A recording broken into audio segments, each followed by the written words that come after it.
इसके आगे का श्लोक भी बड़ा प्यारा है, उसे भी सुन लिया जाए। मोक्ष की बड़ी प्यारी परिभाषा दी है अष्टावक्र जी ने।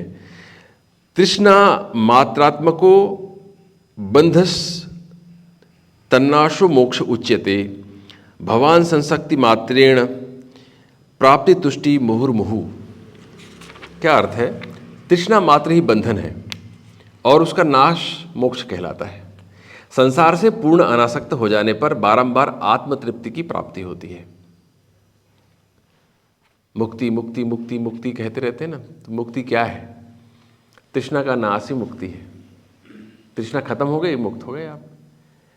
जिस क्षण भी आपने कह दिया, जैसे आप किसी व्यक्ति विशेष में अत्यधिक आकृष्ट हैं या उस पर निर्भर हो गए हैं भावनात्मक रूप से, इमोशनली, तो जब भी कोई विपरीत भाव उधर से आपकी तरफ आएगा, आपके मन के प्रतिकूल कोई प्रतिक्रिया उधर से होगी, तो आप दुखी हो जाएंगे, है ना। और जिस क्षण आपने कह दिया कि मुझे किसी पर निर्भरता नहीं है, अब मैं बिल्कुल अपने आप में संतुष्ट हूँ, उसी क्षण आपका वो क्लेश खत्म हो जाएगा। नहीं हो जाएगा। जैसे किसी ने कामना की मुझे विधायक बनना है, चुनाव लड़ना है, जैसे ही ये भाव आएगा और उसकी तरफ प्रयत्न शुरू करेगा, कितने सारे प्रपंच शुरू हो जाएंगे, जस्ट इमेजिन, है ना। उसके साथ ही दुखों का अंबार पीछे चल पड़ेगा आपके, और आप विधायक बनने पर सुखी होने की या आनंदित होने की चेष्टा में लगे हुए हैं, लेकिन आपके पीछे जो है दुखों का एक रेला पीछे पीछे आ पड़ेगा। उसके लिए बहुत सारी व्यवस्थाएं करनी पड़ेंगी। दूसरे प्रतिद्वंद्वी है जो उसके खिलाफ बहुत सारी बातें कहनी पड़ेंगी आपको, और उसमें फिर शब्दों में उतार चढ़ाव हो जाएगा। फिर आप जहाँ पर वो गलत नहीं है वहाँ भी उसे गलत ठहराने की कोशिश करेंगे। फिर जो कार्यकर्ता है उनको संतुष्ट करने के लिए तरह तरह के उपक्रम करेंगे। फिर धन खर्च होता है तो धन कहाँ से आए, उसके लिए अन्य लोगों से आप याचना करेंगे। फिर उनको बाद में विधायक बनने के बाद उनको प्रतिदान देने की कोशिश करेंगे, उसमें गलत तरीके से उन्हें टेंडर देंगे, तरह तरह की चीज़ें, उपद्रव शुरू हो जाता है। फिर तो एक कामना ने आपके पीछे एक कारवां खड़ा कर दिया दुखों का, और जितना भी गलत करते जाएंगे तत्क्षण तो दुख मिलता ही है, मतलब क्लेश होता है आपको, और दूरगामी दुख तो मिलता ही है ना। यहाँ वर्तमान में ही सब कुछ घटित हो जाता है। जैसे कोई आदमी किसी का मर्डर कर देता है, तो मर्डर करने के बाद उसको बाद में तकलीफ होगी, ये नहीं है, उसको कष्ट मिलेगा बाद में, या उसके अपने कर्मों को उसे अपने कर्मों को भोगना पड़ेगा, ऐसा नहीं है। तत्काल ही उसके अंदर एक भयंकर भय का उद्भव होता है, कष्ट उसको होना शुरू हो जाता है उसी क्षण। इसलिए कई लोग तो ये कहते हैं कि भविष्य में कहीं नहीं है कोई कर्म का फल, वहीं तत्काल मिलता है, ये कहते हैं बहुत लोग। बात में सच्चाई भी है। तत्क्षण ही आप एक भयाक्रांत हो जाते हैं। अब किसी का आपने खून कर दिया तो आप भयभीत हो जाते हैं कि कहीं पकड़ा ना जाऊं, फिर मुझे कोई टॉर्चर ना करे, ये भय तो शुरू हो जाता है। फिर अगर आप कुछ धार्मिक विचारधारा के हैं तो आपके अंदर भय व्याप्त हो जाता है कि अरे मुझे नरक में धकेला जाएगा और हो सकता है मुझे तरह तरह की यातनाएं वहाँ दी जाएंगी, तो भयभीत हो जाते हैं। वो भय बड़ा कष्ट देता है आपको। तो एक कामना या कोई कृत्य आपके लिए दुखों का उपद्रव खड़ा कर देता है पीछे। तो सवाल ये उठता है फिर क्या कोई कामना ही नहीं करनी चाहिए? कामना कैसी होनी चाहिए फिर? जो अपने लिए और दूसरों के लिए भी अच्छा। बहुत सुंदर, हितकारी कामना होनी चाहिए, स्वयं के लिए भी और दूसरों के लिए भी हितकारी। स्वयं के लिए मतलब जिसका वर्तमान में और दूरगामी दोनों में हित समाया हुआ हो, है ना। जैसे आप वर्तमान में तो आप दूसरे का हिस्सा खा गए तो सुख मिल जाएगा आपको, तो लेकिन वो आपको बाद में कष्ट देने वाला है। त्वम एकः चेतन शुद्धा जड़म विश्वम असत तथा अविद्या अपि न किंचित सा का बुभुत्सा तथा अपि ते। तुम असंग शुद्ध चेतन हो, संसार जड़ और परिवर्तनशील है, अविद्या भी कुछ नहीं है, इस पर भी तुम्हें क्या जानने की इच्छा है। राज्यम सुता कल्त्राणि शरीराणि सुखानि च संसक्तस्य अपि नष्टानि तव जन्मनि जन्मनि। तुम राज्य, पुत्र, पत्नी, शरीर और इंद्रिय सुख में आसक्त रहते हो, परंतु वे सब जन्म जन्म से नष्ट होते रहे हैं। अगर कोई पुनर्जन्म को नहीं मानता है तो भी पुनर्जन्म को नहीं भी मानते, बहुत सारे लोग हैं जो, हमारे यहाँ के अधिकतर लोग मानते हैं वैसे पुनर्जन्म को। वो मुख्य आधार है पुनर्जन्म जो है, एक कर्म विधान है और एक पुनर्जन्म है, और कर्म विधान भी पुनर्जन्म पर टिका हुआ है अधिकतम। तो जो भारत में जन्मे हैं जो भी धर्म, हिंदू धर्म हो, जैन है, बौद्ध है, ये सब पुनर्जन्म को मानते हैं। तो अगर आप मानते हैं तब तो ये बहुत स्पष्ट है, ये सब कई बार आपको मिल चुका है। जो अभी मिला है, अभी जो आप जीवन जी रहे हैं वो कई बार मिल चुका है। और अगर आप माने कि हमारा मानवीय इतिहास कुछ हजार वर्षों का ही है, तो भी आपके कई जन्म हो चुके हैं।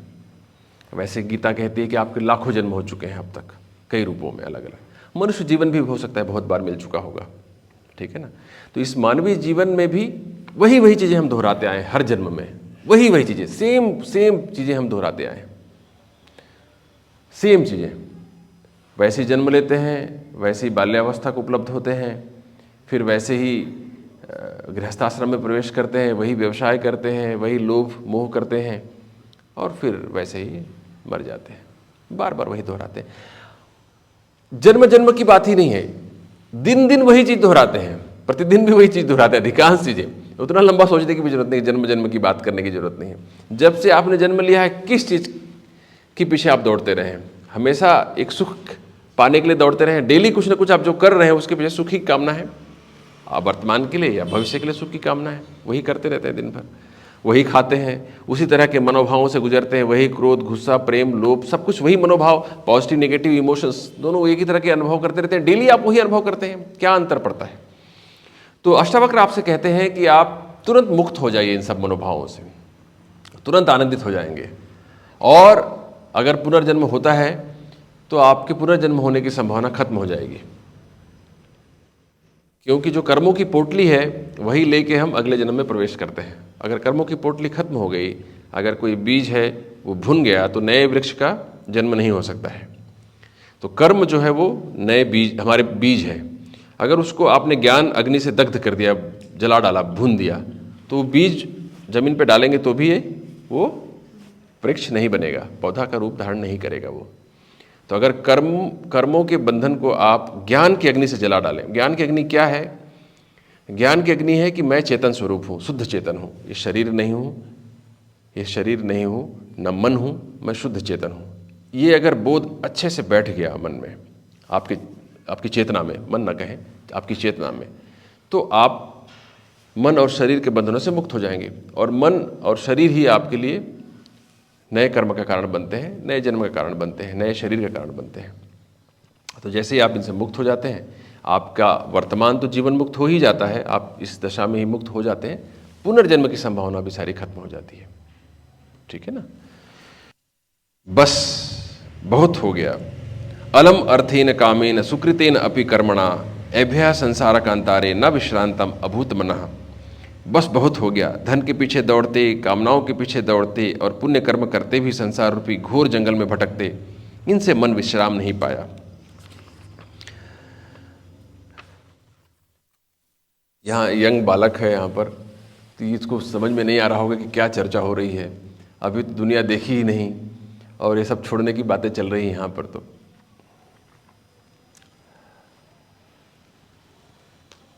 आप अपने सामर्थ्य का पूरा उपयोग करिए, है ना। जो आप प्राप्त कर सकते हैं उसके लिए जितनी ऊर्जा आपके पास में है उसका पूरा उपयोग करिए और अधिकतम उपलब्धि को हासिल कर लीजिए। समझ रहे हैं? आलस्य नहीं करना है। जितनी सामर्थ्य आपके पास, जितना पोटेंशियल है आपका, पोटेंशियल शब्द सही है इसके लिए, संभावनाएं हैं जितनी आपकी, उसको प्राप्त कर लीजिए। लोग क्या कुनकुना जीते हैं, बहुत थोड़ा थोड़ा करते रहते हैं, 2 घंटा पढ़ लिए, 3 घंटा पढ़ लिए। अब आप पढ़ना है तो खूब पढ़ो और उस स्थिति को प्राप्त कर लो, अधिकतम चेतना की स्थिति जो संभव है आपके लिए, उसको प्राप्त कर लो। और जो भी उपलब्ध करना चाहते हो या कर सकते हो कर लो, उसको प्राप्त कर लो। प्राप्त करने के बाद क्या होता है, मन जो है ना विश्रांति को प्राप्त कर लेता है। उसके पहले तक दौड़ता रहता है, ललचाता रहता है। एक बार प्राप्त हो गया तो उसका मूल्य खत्म हो जाता है। दुनिया जिसे कहते हैं जादू का खिलौना है, मिल जाए तो मिट्टी है, खो जाए तो सोना। अद्भुत। निदा फाजली का ये शायरी, ये बहुत ही इम्पॉर्टेंट है ना। मिल जाता है तो वो मिट्टी बराबर हो जाता है, ना मिले तब तक ही सोना मालूम पड़ रहा होता है। अब जितनी भी चीज़ें आप अपने जीवन को देखेंगे तो पता चलेगा कि किसी चीज़ को प्राप्त करने के लिए आपने कितना अधिक परिश्रम किया था या उसके लिए कितनी लालसा रखी थी अपने मन में, अब मिल गया है तो लोग बड़े मन से गाड़ी खरीदते हैं बहुत, उसके बाद दूसरे दिन से देखते भी नहीं उसको, केवल ड्राइव करते सीधा, है ना। पहले गाड़ी आ गई उसके बाद उसको देखना भी नहीं है उसके कितने फीचर्स हैं क्या है, बस गाड़ी उठाए गाड़ी चले, रोना धोना शुरू हो गया, फिर से वही तो रोज का प्रपंच शुरू हो जाता है ना। तो ये केवल एक वाहन के बारे में नहीं है, व्यक्ति के बारे में भी होता है। कामना करते हैं किसी स्त्री या पुरुष की, वो मिल जाए उसके बाद उसका महत्व खत्म हो जाता है तुरंत ही। वैसे ही हर उपलब्धि के पीछे तो आप उपलब्ध करिए, प्राप्त करिए, जो चाहते वो करिए। जब जाएंगे वहाँ तभी पता चलेगा कि उसका मूल्य उतना नहीं है जितना कि आंतरिक आनंद का है, ठीक है ना। लेकिन जब तक वहाँ नहीं पहुँचेंगे तब तक वो लोभ बना रहेगा। आत्यंतिक ऊंचाई को प्राप्त करना जरूरी है। अगर आपके भीतर धन के प्रति बहुत मोह है तो धनी होके देख लो, एक बार धनी होके देख लो। पद के प्रति लालसा है तो पूरा प्रयत्न करो और पद तक पहुंच जाओ, लेकिन हमेशा बोध रखना अपने पीछे कि मैं ये एक्सपेरिमेंट कर रहा हूँ, मैं वहाँ साक्षी होकर पहुँचना है, उसमें घुल मिल नहीं जाना, तादाद में नहीं रहना चाहिए उसके साथ में। साक्षी होकर अलग से देखते रहो, आप अपने जीवन को, अपने मन को देखते रहो एक दूरी बना के, नहीं तो फिर आप उलझ जाएंगे उसमें, है ना।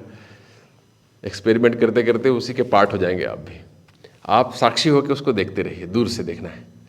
तो अगर ये कर पाएंगे आप तो आपको उसकी जो निरर्थकता है वो स्पष्ट दिखाई पड़ पाएगी, अगर कर पाएंगे तो कोई भी कामना हो उसका शुभ उपयोग भी कर पाएंगे आप। उसका शुभ उपयोग कर पाएंगे। बिल्कुल, जब भी किसी चीज़ का शुभ उपयोग होता है तो वो आपकी फलवती होती है, हाँ, और आपके ऊपर बोझ बन के कर्मों का नहीं जाता है। बहुत सुंदर।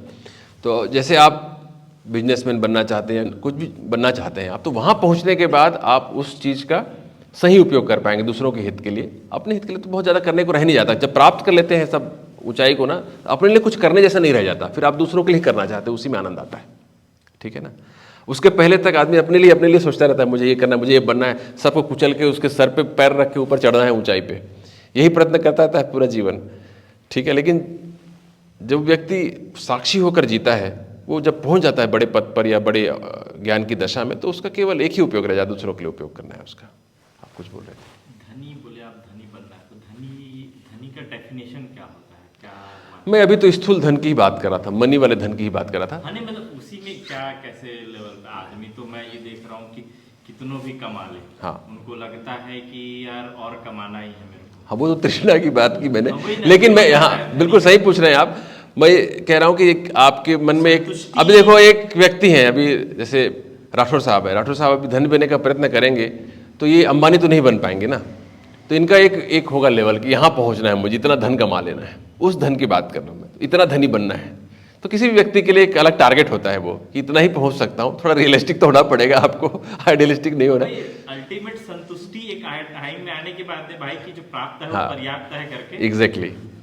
तो एक धनी हो जाइए, फिर वहाँ पहुँचने के बाद जो है आपको निरर्थकता मालूम पड़ती है इन चीज़ों की, क्योंकि वहाँ भी आपको संतोष होगा नहीं, क्योंकि आप कह रहे हैं ना जैसे तृष्णा होगी वहाँ पर भी, फिर वहाँ पर एक नया टारगेट सेट हो जाता है वहाँ पर, अब मुझे यहाँ पहुँचना है ना।